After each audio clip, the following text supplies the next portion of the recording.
কোটা সংস্কার আন্দোলনে সংঘর্ষে কেড়ে নিল তরিকুল ইসলাম রুবেলের স্বপ্ন। একটি বুলেট তার স্বপ্ন চুরমার করে দিয়েছে। অফিসের কাজ সেরে রাত ৮টায় বের হয়ে রাজধানীর মিরপুর ১৪তে বাসায় যাওয়ার সময় গুলিবিদ্ধ হন রুবেল।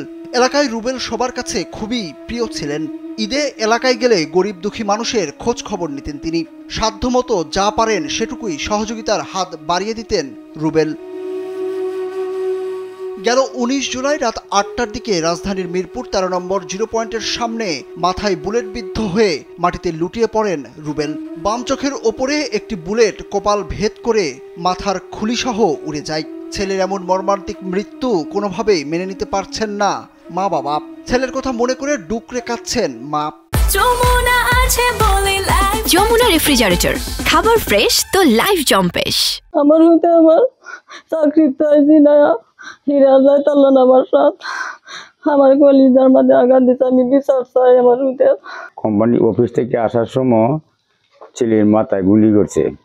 আমার ছেলে নিয়ে অনেক আমার আশা ভরসা আছে। বিচার চাই, আমি আমার ছেলের হত্যার বিচার চাই। রুবেলের বাড়ি কিশোরগঞ্জের তারাইল উপজেলার দামিহা ইউনিয়নের হাসলা পাথারিয়াপাড়া গ্রামে। কৃষক ফরিদ উদ্দিনের ৪ ছেলে ও ২ মেয়ের মধ্যে পঞ্চম রুবেল।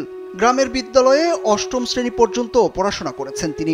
বাবা কৃষিকাজ করে সংসারের ভার বইতে পারছেন না দেখে পরিবারের আর্থিক সচ্ছলতার জন্য ৭ বছর আগে এলাকা ছেড়ে পাড়ি জমান রাজধানী ঢাকায়। নিজের চেষ্টায় বিভিন্ন জায়গায় কাজ করে বছর ৩ আগে চাকরি নেন মিরপুর ১৩ নম্বর মন্দির গেট এলাকার রাকিন ডেভেলপমেন্ট কোম্পানিতে। ভাইয়ের কথা বলতে গিয়ে কান্নায় ভেঙে পড়েন তার বড় ভাই। জাতীয় দলের ক্রিকেটারদের সাথে সেলফি দেখিয়ে স্মৃতিচারণ করেন ভাইয়ের বিভিন্ন কাজের। আমার অনেক আদর করত, আমি তার বড় ভাই, তার আমার খুব আদর করত। আমি তার যতপূর্ণ বিশ্বাস চাই, আমি তার বিচার চাই। আমার ভাইয়ের যে হত্যা করছে আমি বিচার চাই। আমার ভাই ছাত্র ছিল না, আমার ভাই পেটের দায়ে চাকরি করত। আমার ভাই অফিস থেকে ফেরার পথে কেন আমার ভাইকে নির্মমভাবে গুলি করলো ওরা? কেন আমার ভাই কি অপরাধ ছিল?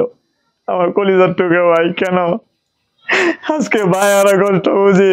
আমাদেরকে যমজ ভাই ছিল, আমার একটা বন্ধু ছিল, যমজ ভাই ছিল, সবাই আমাদেরকে যমজ পেল। আমার খেলার একটা সাথী ছিল আমার ভাই, আমার বাইরে এভাবে মারলো, আমরা এর বিচার চাই।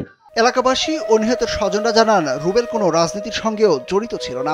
কেন তাকে এভাবে মেরে ফেলা হলো এই হত্যার বিচার চান তারা। তারা যে মানে চাকরি তো ফেরার পথে মারলো যে, এই জন্য মানে আমি বিচার চাই। আমার বাচ্চাদের আছে, বাচ্চাদের কেন মারলো আমরা বিচার চাই। গুলি লেগে মারা যাওয়ার দিনই রাত ২টার দিকে রুবেলের নিথর দেহ নিয়ে যাওয়া হয় উপজেলার দামিহা ইউনিয়নের হাসলা গ্রামের বাড়িতে। রাত ২:৩০ বেলঙ্কা মুন্সিবাড়ি জামে মসজিদে রুবেলের জানাজা শেষে লাশ দাফন করা হয় স্থানীয় পঞ্চগ্রাম কবরস্থানে। সুরুজ আহমেদ, কালবেলা।